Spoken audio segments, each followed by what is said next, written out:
ایک اور ہمارے خطیب جمعیت علماء مفتی بہار کے سیکرٹری حضرت اقدس مولانا محمد حسین صاحب پوری دامت برکاتہ کو میں دعوت دیتا ہوں کہ 5 منٹ کے اندر ہمارے اس عنوان پر نظر گشائی فرمائیں۔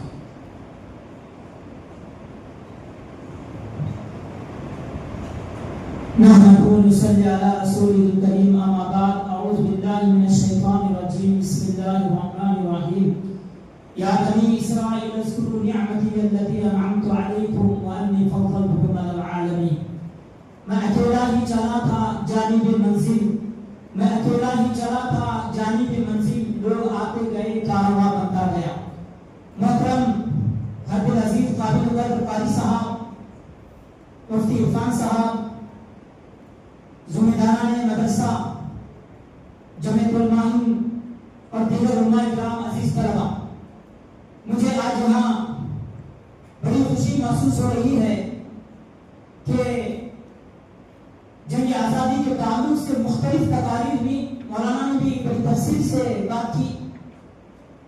محترم حضرات، میں نے جو آیت تلاوت کی ہے، ہم اس مذہب سے تعلق رکھتے ہیں جس مذہب نے ہمیں سکھایا ہے کہ غلامی موت ہے، آزادی زندگی ہے۔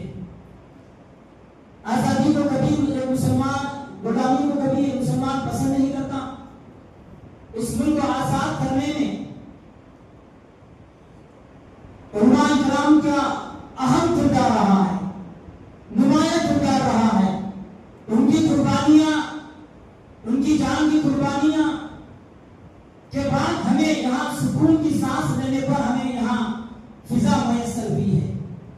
محترم حضرات، یہ ماحول دیکھ کر کے مجھے بڑی خوشی ہو رہی ہے کہ پہلے یہ ایسا منظر کبھی ہمیں دیکھنے کو نہیں ملتا تھا، چونکہ مسلمانوں کے تعلق سے منظم سازش ایک فضا بنا دی گئی تھی کہ ایک لوگ جھنڈا نہیں چڑھاتے، یہ لوگ آزادی کا دین نہیں مناتے، اور عصری اداروں میں رسمی طور پر تقاریریں کی جاتی ہیں، اور ہم سب دیکھتے ہیں کہ مکمل طور پر علماء کو فراموش کیا جاتا ہے، جبکہ تاریخ ہمیں یہ بتاتی ہے کہ ہندوستان آزاد ہوا علماء کی قربانیوں کی وجہ سے۔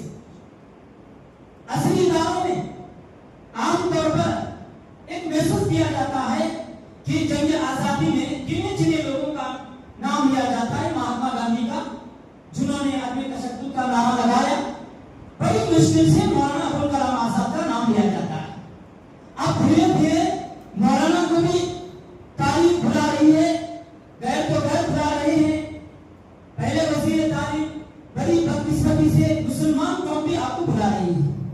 میں تازہ میرے ساتھ جو تجربہ اور دیکھنے کو ملا، APJ عبد الکلام کے بعد ہندوستان کے اکثر طلباء میں، عصری اداروں میں بڑی منظم سازش کے ساتھ مولانا ابوالکلام آزاد کا بڑی مشکل سے جنگ آزادی میں نام لیا جاتا ہے، ان کو بھی بلانے کے واسطے ایک ایسی سازش چلی گئی کہ مولانا ابوالکلام آزاد کا جب بھی برتھ ڈے آتا ہے، اشتہار پر ابوالکلام آزاد میں APJ عبد الکلام لکھا جاتا ہے۔ ہم نے بیجاپور میں دیکھا ہے، تاریخی شہر، اس طرح سے علماء کرام جو گنے چنے لوگوں کی زبان پر تھے، ان کو بھی فراموش کیا جاتا ہے۔ جبکہ 1857 کے بارے میں تفصیل سے مولانا نے سنایا کہ 1857 کے بعد، اس سے پہلے علماء کرام کی جو قربانیاں، ان کی شہادت کا انداز اور آزادی کے لیے تڑپنے والے،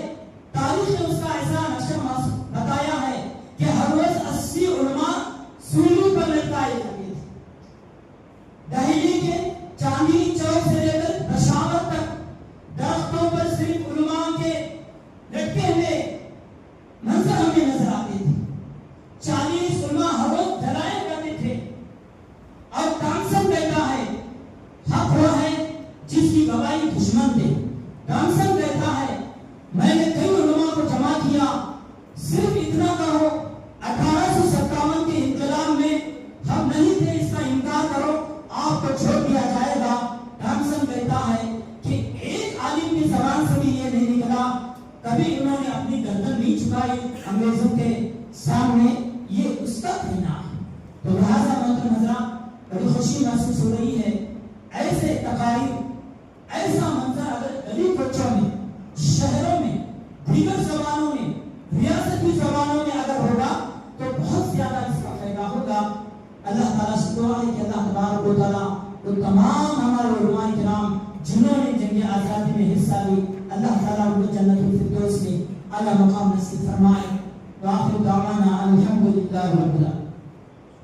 ماشاءاللہ بہت خوب. یہ تھے حضرت